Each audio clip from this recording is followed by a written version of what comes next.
जय भीम तरुण मंडळ चौक ते राजाराम चौक ते शेतकरी संघ गौतमंडी झोपडपट्टी परिसरापर्यंत सुभाषनगर जवाहरनगरमधले 18 ते 25 वयोगटातील काही तरुण हातामध्ये येडके वगैरे शस्त्र काट्या घेऊन 8 ते 10 ते 11 टू व्हीलर गाडीवरनं तिब्बल चौबल सीट पोरं 30-35 पोरांचा ग्रुप या जय भीम तरुण मंडळापासून गाड्या फोडत राजाराम चौकापासून शेतकरी संघ ते गौतमंडी झोपडपट्टीपर्यंत गाड्या फोडत गेले।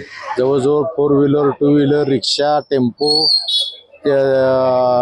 स्कॉर्पिओ स्विफ्ट अशा मोठ्या गाड्यांचं नुकसान त्यांनी काही कारण नसताना सर्वसामान्य कुटुंबातल्या रस्त्यावर लावलेल्या गाड्या काही कारणानं फोडून त्यांचं आर्थिक नुकसान केलेलं आहे। आणि ही गुंडगिरी सुभाषनगर जवाहरनगरपासून गंजमाच्या राजाराम चौकापर्यंत येऊन आमच्यासारख्या सर्वसामान्य लोकांना वेठीस धरून आमच्या लोकांचं नुकसान करून ह्यामध्ये पोलीस खात्यांना आम्ही त्यावेळेस लगेच रात्री एक घटना घडल्यानंतर पोलिसांना कळवलं। पोलिसांच्या गाड्या म्हणजे राजवाडा पोलीस विभागाचे निरीक्षक लोंढे साहेब, DYSP प्रिया पाटील मॅडम, सर्व त्यांचे सहकारी, पोलीस इन्स्पेक्टर, त्यानंतर पोलीस सर्वजण ह्या ठिकाणी येऊन तातडीनं या ठिकाणी बंदोबस्त लावून गाड्यांची सगळ्या चौकशी करून पंचनामा वगैरे करून काही पोरांची नावं निष्पन्न केलेली आहेत।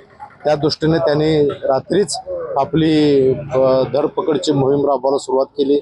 पोलिसांचं योगदान झालेलं आहे ह्याच्यामध्ये, परंतु राजाराम चौक परिसरामधली जी काही असेल गुंडगिरी वगैरे ती नष्ट करण्याच्या दृष्टीनं राजवाडा पोलिसांनी आपली यंत्रणा राबवली पाहिजे आणि पोलिसांनी आपल्या खाक्या दाखवल्याशिवाय ही गुंडगिरी थांबणार नाही। पण सर्वसामान्यांचं आर्थिक नुकसान प्रचंड मोठ्या प्रमाणात झालेलं आहे। याबद्दल पोलिसांनी देखील आमच्यासारख्या सर्वसामान्य कुटुंबाची काळजी घेऊन योग्य ती त्यांच्यावरती दहशत निर्माण होईल अशी कारवाई करावी। जवळजवळ 4 व्हीलर 9 ते 11 गाड्या होत्या, त्यांच्या काचा सगळ्यांच्या फोडलेल्या आहेत, त्या येडक्याने फोडलेल्या आहेत।